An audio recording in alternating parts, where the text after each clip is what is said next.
はい、皆さんこんにちは。コーヒーサムライです。今日のテーマはこれだ。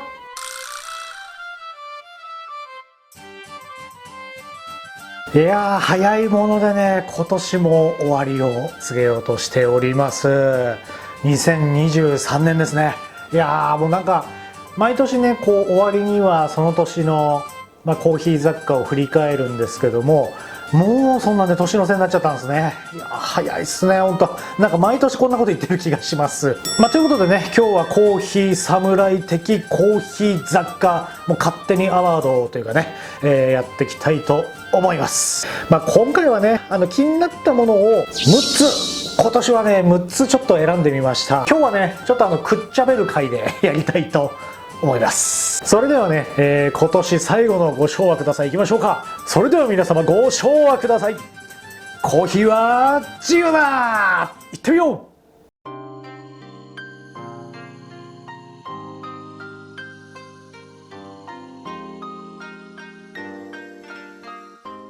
う。何はともあれね、コーヒーで今年も本当ねお疲れ様でした。皆様ね、もしお手元にコーヒーあったら缶&ハイということで乾杯ですね。お疲れ様でした。今年もおいしい。もうなんだかんだとこうね、2023年もコーヒーに癒されましたよ。コーヒーという農作物に本当感謝ですね。で今年もね、ここ数年ものすごいこのコーヒーブームに伴いまして、道具がねやっぱりいろんなメーカーさんからもうたくさん出てきましたですね。進化のスピードが最近は本当速い。コーヒー侍的、2023のねピックアップアイテムご紹介していきたいと思います。よし、ではね1個目ですね。そうですね、これ、確かに実はね今回これコーヒー用意したのはこれなんです。はい、こちらですね。これねもう話題になりましたよね、今年ね。こういった形状のほんと鋭角の深層式っていうんですかね、深いタイプのドリッパーというのがありましたですよね。で今回ねこれ入れたのは、カフェクですね、山陽産業さんが作っているディープ27というタイプになります。これともう一個ねタラチネという同じようなね30度の角度のものっていうのが、同時期、もっと前からあったのかな。タラチネが先で、このディープ27が後に出てきたんですけども、1人分だけコーヒードリップを美味しく入れるってね実は結構難しいんですよね、その普通のドリッパーでやると。その中でこういった1人でもねこう美味しく入れられるといった1人用のドリッパーというのが今年はね話題になりましたね。手軽でいいんですよね、こういった1人用のっていうのが。今日一発目は私の中ではディープ27もしくはタラチネということで、ノミネートという感じになりますね。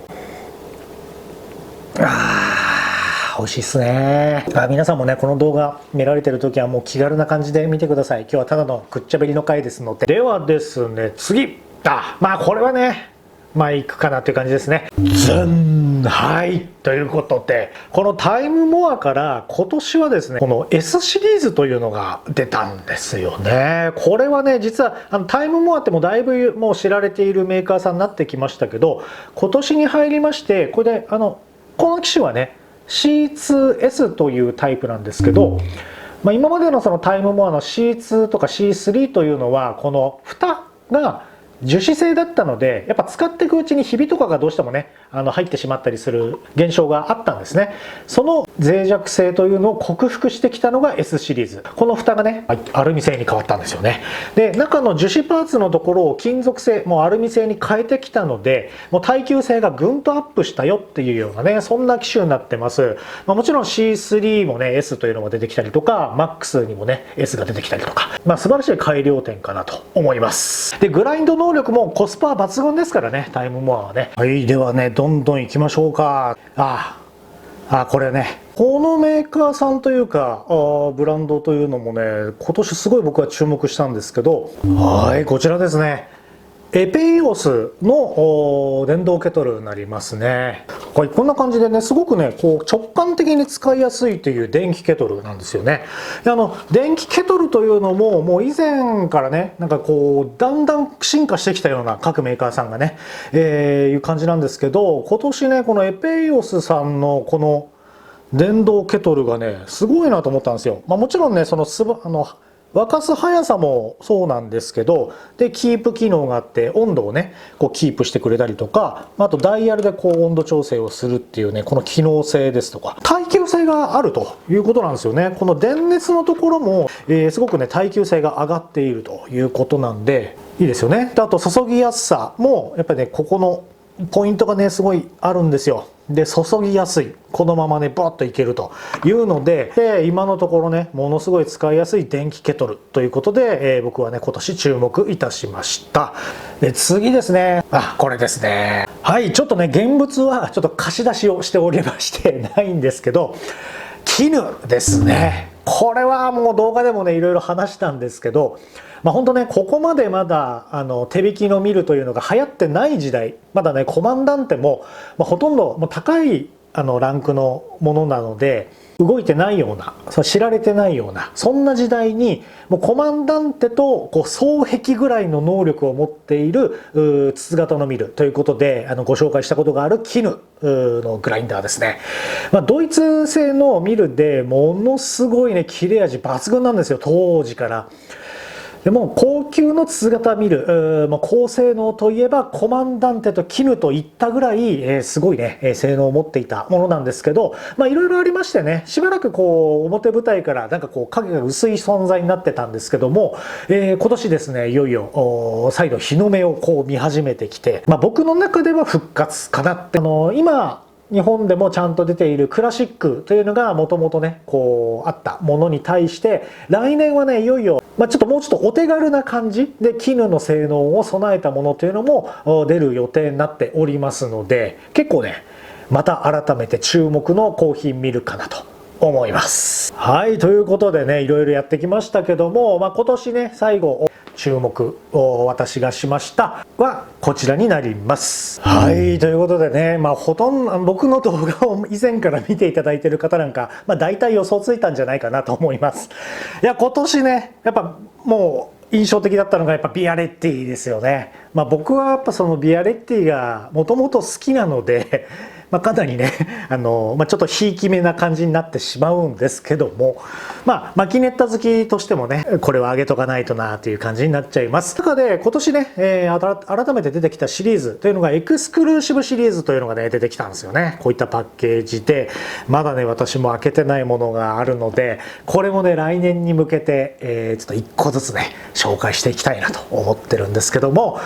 いち早くこの間ご紹介しましたこちらですね、ブリッカがまた進化いたしました。ちょっとね、進化といってもこれもうスタイリッシュになってねこういった形状のが出てきております。現行のブリッカというのもやってますので廃盤になったわけじゃないですね。なのでちょっと特殊なブリッカが出てきたよという感じです。機能的には、いつもの通常のブリッカと同じような感じですね。これもマキネッタの世界ではもう一番最初にそのマキネッタという道具でクレマを作るというコンセプトで出したっていうのがブリッカーというシリーズになるんですね。